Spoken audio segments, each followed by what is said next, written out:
Hi, this is John Dixon. It's Sunday. Oh, I'm not sure what the date is, but it's August 2011. This is a photo of my family's cottage right here, and of course the sign my dad put up. That's my old 1980 Yamaha 1100 sitting in the driveway. And I'm putting my house up for sale, which I'm not too happy about, but I guess life is constantly about change. As you can see, there's the for sale sign. I've got a bunch of trees out here I planted. This is a golden maple, a couple of Colorado blue spruces, a little burning bush there as a standard, and you can see a cluster of ginkgos over there. There's 4 ginkgos and a bunch of red maples, and then of course we've got the cottage right here, which is done kind of a Scandinavian color scheme, which I'm really fond of. Red doors, ivory siding, and a dark green roof. And then this is the land right here that my dad got for me, which is a beautiful piece of land. It's like 90 by 220, and those are my favorite trees right there. Those are catalpas as standards. Some more of my ginkgos. The road that I hate that this Essex has put in. Uglier than hell. Anyway, we'll go in the house, and I'm just gonna. One of the purposes of this is to document not only the cottage, but some of the stuff that I have in here. So as we enter, you can see this is where I usually sit and read or watch TV. It's bookcases that I built, and that's a vintage arts and crafts surround. As you can see, I've got all my plants that I'm just crazy about. Dan Robar pottery with all the hanging plants that I've rigged up with chain over the years, and some cactuses there that I've grown all off one mother cactus. And I've got these wild art motorcycle helmets that I make that I'm trying to develop with a Pewabic numeral address plate right there, 1414, and one of my signature pieces right here that has a lot of stuff going on in it. I'm not going to try and describe it to you. Also another signature piece, which is the Chairman Mao Bud Vase, which I have one of my paintings in there. And then I have leaded glass built into the copper framework with some test tubes that I blew with bamboo ring in them. And then I've got a collection of Gordon Wolski lamps, all handmade, mica, hand-hammered copper. I helped him develop those. I've got about 3 or 4 of those. And you can see this is a turn-of-the-century mica fixture I have hanging there. And of course Janice welcoming me as I come into the cottage. She's sitting on top of her psychedelic painted Porsche. And it looks like it's in Florence or something like that. And then right here you can see we have the living room, which I've taken the ceiling out. It was a really pretty nasty drop ceiling, and my intention was to change that, which I haven't gotten around to. It doesn't look like I'm going to get around to it either, so the next owners can do that. There's a small collection of Maxfield Parrish original prints from around 1918. A Jack White escutcheon painting from the 70s, painted on glass with gold leaf. Beautiful piece. Oh, a 1930s Philco that I restored at my studio. It had about 10 coats of paint on it, and I sent all the crystals out to be repaired, and it came out really beautiful. And of course Brooks's cowboy boots from when he was a little boy are sitting there. And some of my art tiles that I worked with a local woodworker to frame up. They came out pretty nice. I've got another set of those on the other side here.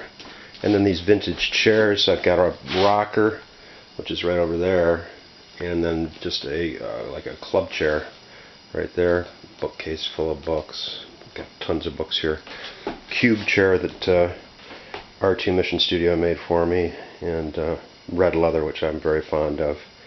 Also, work of R2 Mission Studio, a Morris chair. I think they call it like a slant arm Morris chair, not quite sure. And then right here, beautiful all wool rug that I bought, which has lotus flowers on it. And I have a gosh, I can't think of the name. Oh, it's a caribou skin that I've got hanging on the wall. And then this fellow that I knew had the original negative, or knew somebody with the original negative of the production from 1944 of B-24 bombers at Willow Run Airport, which I had done up in a quarter-sawn white oak frame. Some more of Gordon's work right there with a little Dan Robar base on it, and Heinz metal ashtray, a little tabaret, also from R2 Mission Studio, quarter-sawn white oak. This is one of my pieces right here. That's very beautiful stained glass piece of kind of a cottage with a rolling path, and then I've got my hand done copper work, sterling silver and copper with yeah, those are moonstones. Sterling silver, yeah, all hand cut out by me. And then this is a vintage fireplace surround from the turn of the last century, which I eventually was going to do an above mantle for, and another one of my tiles that I had framed up. Pretty nice job on that. It looks like a little house with this kind of lizard tile with pebbles all around it. And then a bank of hand-blown glass windows. Let's see if I can get a better angle on those so that you can actually see that glass. I don't know if it's going to come out or not. And then the pottery, this hanging pottery, was done by one of my assistants, Lavinia Havelchuk, who was just an incredible talent from Romania.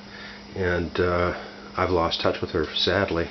You can see one of my signature door pieces here, which has also, I don't know if you can see that, there's like a lion insignia right on here in sterling silver.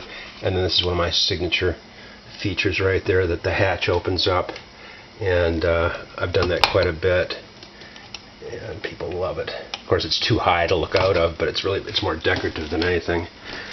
And let's see if we can get those windows a little bit better. I don't know if you're going to be able to catch the seeds on those. And then I've used one of my favorite colors, which is called Purple Heart, or I call it Purple Heart, on the outside border with some gorgeous tiles, pinchback tiles. This is a piece that I've collected, which is this old Scott. It has the original glass in it, and he's got his fist going there. It looks like he's standing next to a special rock. And then I've got a turn of the century, really, I love this table. I think I'm going to have it refinished. It's big, it's comfortable, and then I've got a gigantic mica lamp that Gordon's widow gave to me as a present after he passed, which I cherish it. The lamp over here on the sideboard, which is a vintage arts and crafts sideboard that I had restored, it was really in rough shape, but the woodworker did a fantastic job on it. The lamp was my great-grandmother's, and it's in pristine condition. I would date that around 1898, right at the turn of the century, basically when they invented lighting and electricity, for that matter. Vintage Maxfield Parrish piece. And one of the bedrooms in here, which I'm not going to really go into too much, but I've got two Hudson Bays there. One's a 4-pointer, one's an 8-pointer. And then my Hudson Bay coat is right on top there also. And then the kitchen, I guess I left out the Miracle-Gro, but with all these plants, you got to give them a little something. I love this little copper kettle here. One of David Ellison's tiles right there, and then a vintage Boy Scout piece that has a windmill painted on it. And the kitchen has all of my handmade hardware. Also, it has more leaded glass. The butterscotch glass is Chicago art glass. These are done in copper cane, which you don't see too many people working in. I don't know if you're going to get this one or not. Yeah, same thing. I've got purple in the top, and then the butterscotch color down below. And then some of my hardware here that is hand hammered. A pretty small kitchen, but I've done a lot of fun cooking in here. And then these are turn of the century prairie panels that I had bought. I don't know, about 5 of them or so, but only 2 of them were not damaged. And I built this little pantry to go with it, which I was very pleased with. Not really too much to say about the washroom here, except you can see the glass in there. Just, I don't know if you're really going to see that or not, but same thing, purple, with a 2-inch outside border of black, and then a 1-inch border of that purple heart that I love to use, pinchback tiles, and then this really great, I don't know what you call those, but it's like where they put a bunch of different pieces of wood together and they make a scene out of that. And then these great little lamps that we found. Let me see if I can turn that down a little bit. There you go. These little lamps that I found that work great in there with the Puabic comedy and tragedy tiles, which I really love. So, oh, the star of the show. Can't forget about this. I had this gas fireplace put in, and my ex-girlfriend's,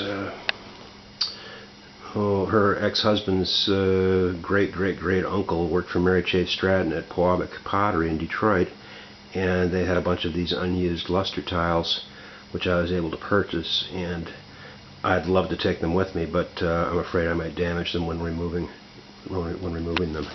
So, and then I have a dressing area in here that has some, big banks of chests and things like that that hold a bunch of different stuff, and that's a beautiful Tiffany vessel right there. It's about, I don't know, 8 inches tall, and pictures of Blair and me when I was a young guy leaving Chicago on a trip on my first, that was a 1979 650 special. And then this very kind of ethereal picture that I have of Blair that I did on Photoshop. I just love it. And I've got a really old piece of glass on there. I painted on that bear, which was kind of his symbol. Those are the kinds of frames we used to make at my studio too, that you can see right here. Well, I guess it's, oh yeah, so you can see that like kind of pulls up, and so you can put different images in there. A little windmill clock that I restored that actually was original to the house. That's about all that was original. And then going into my bedroom, I've got this kind of, I don't know if you can really see it, but it's an arts and crafts bed, and I've got the original dresser in here, and a little bit of artwork, just for sleeping. So that's pretty much a tour of the 968 Breezeway Beach, my fortress of solitude that I've enjoyed for 12 years, and somebody could come in here and get a great deal on. Of course, not everything is being sold with the house, but I've included all of the glass, which basically I didn't put any kind of price on it. You can see here, same thing. I've got a set of these doors that are